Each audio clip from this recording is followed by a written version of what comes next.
कि इंशाअल्लाह ताला ओखला में अब की बार जालिम कामयाब नहीं होगा, मजलूम कामयाब होगा इंशाअल्लाह। अब की बार ओखला में फिरौन का साथी कामयाब नहीं होगा, बल्कि मूसा का साथी कामयाब होगा। अब की बार ओखला से यजीद का परचम नहीं लहराया जाएगा, हुसैनी परचम लहराया जाएगा। अब की बार ओखला से झूठों को कामयाब होने नहीं देंगे, सच्चाई को कामयाब करेंगे। मेरे अजीज दोस्तों और बुजुर्गों, मैंने पहले भी कहा था और आज भी कह रहा हूं, मैं ये बात समझने से कासिर हूं कि दिल्ली प्रदेश का मुख्यमंत्री जेल को जाता है, उस पर भी तकरीबन उतने ही सीरियस आईपीसी के चार्जेस लगते हैं, पीएमएलए भी लगता है।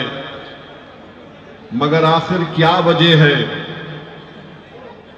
कि सिसोदिया पर भी शराब का इल्जाम, केजरीवाल पर भी शराब का इल्जाम, जैन पर इल्जाम, खुद ओखला के आम आदमी पार्टी के मौजूदा एमएलए जो अनकरीब रिटायर होने जा रहे हैं इंशाअल्लाह, उनको भी जेल में डाला गया। ये 4 जेल को जाते हैं और ऐसा जाकर निकलते हैं कि जैसा कोई अपने ससुराल में जाकर मुंह दिखाई करके आ गया।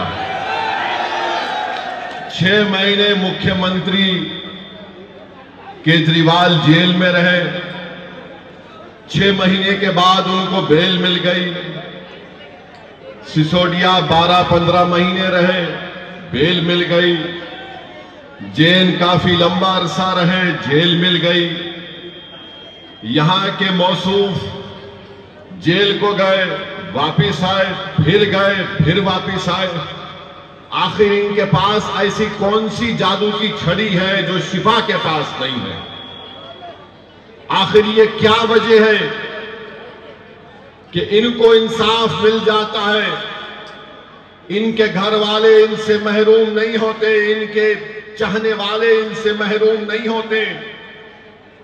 अगर आज हमारी बहन शिफा की तड़प में आपके दरमियान में आकर कह रही है, तो हमारी बहन को भी वही हक हासिल है जो केजरीवाल की बीवी को भी हासिल है। याद रखो, अगर केजरीवाल की बीवी को तकलीफ हुई और केजरीवाल वापस आ गया, तो नौरीन का हस्बैंड वापस क्यों नहीं आया 5 साल में? अगर सिसोदिया के घर वाले परेशान हैं, तो क्या सिसोदिया, केजरीवाल और यहां के घर वालों की परेशानी शिफा और ताहिर हुसैन की तकलीफ से ज्यादा हो सकती है? क्या दोनों इंसान नहीं हैं? ये बात आपको गौर करना पड़ेगा। इंसाफ सबसे होना चाहिए। यहां मुकदमा चलता नहीं है, वहां मुकदमे की हियरिंग हो जाती है। यहां पर टाइम पे टाइम लिया जाता है, वहां पर बेल पे बेल दी जाती है। तो मेरे अजीज दोस्तों, मेरी इज्जतदार मां और बहनों, ये बात आपको समझना बहुत जरूरी है। दूसरी बात यह है कि मजलिस पर इल्जाम कि मजलिस ने क्यों दिया शिफा को। अरे याद रखो, अगर चुनाव फिर होगा, फिर शिफा को देंगे, या जो जेल में बैठा है वो मजलूम है तो उसको टिकट देंगे। ये मजलिस की पॉलिसी है। हम चाहते ही है कि जो जिसको दबाया जा रहा है, जिसको तुम एंटी नेशनल कहते हो, हम उसको नेशनलिस्ट कहेंगे। जिसको तुम कम्युनल कहते, उसको हम सेकुलर कहेंगे। तुम्हारा एजेंडा हम कबूल करने को तैयार नहीं है। ना केजरीवाल का एजेंडा कबूल करेंगे, ना मोदी का एजेंडा कबूल करेंगे।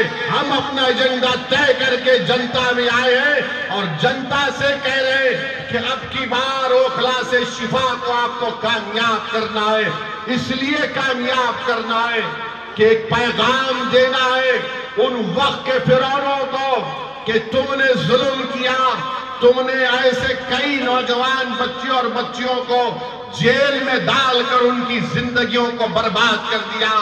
वो मासूम बच्चे ताहिर हुसैन आज वापस आए।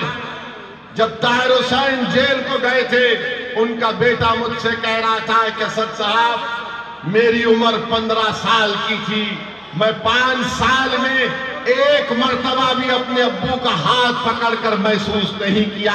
आज 5 साल के बाद मेरे अब्बू सुप्रीम कोर्ट के ऑर्डर पर आए हैं। तो मैंने पूछा क्या किया तुमने पहली मर्तबा?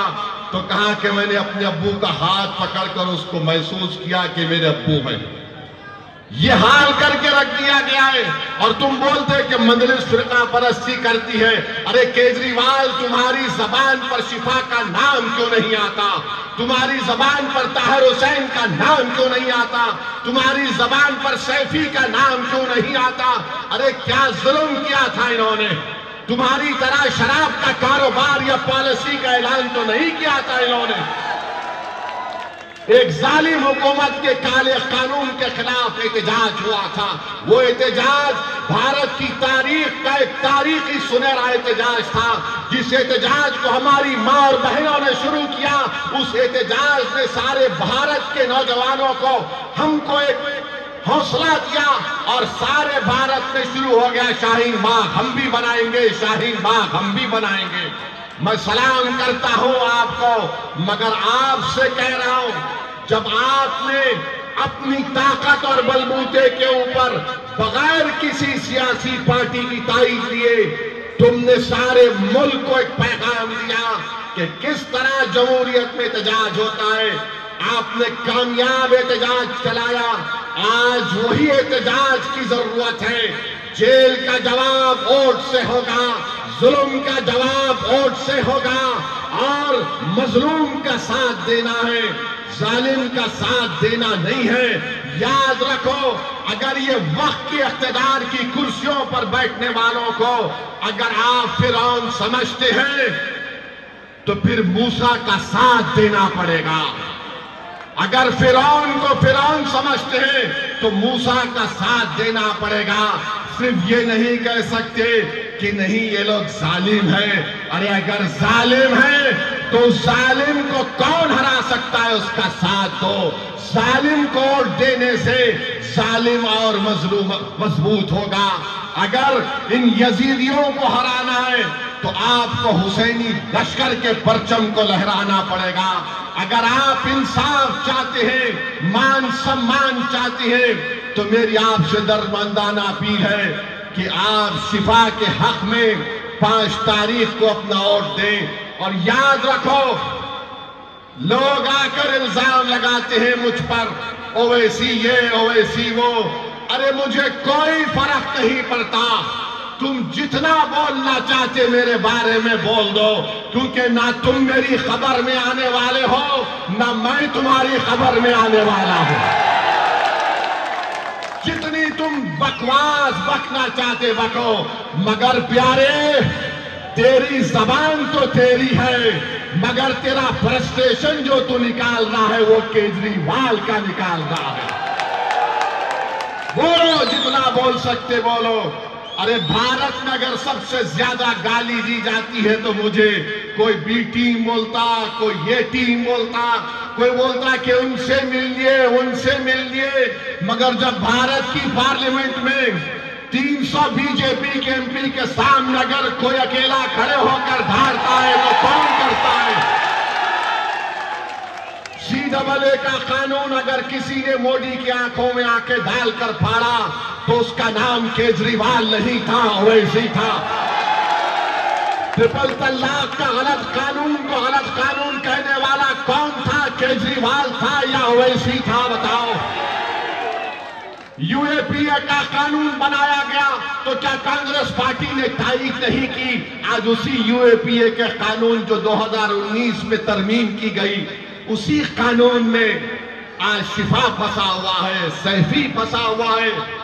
और आज आकर हम पर उंगलियां उठाते हैं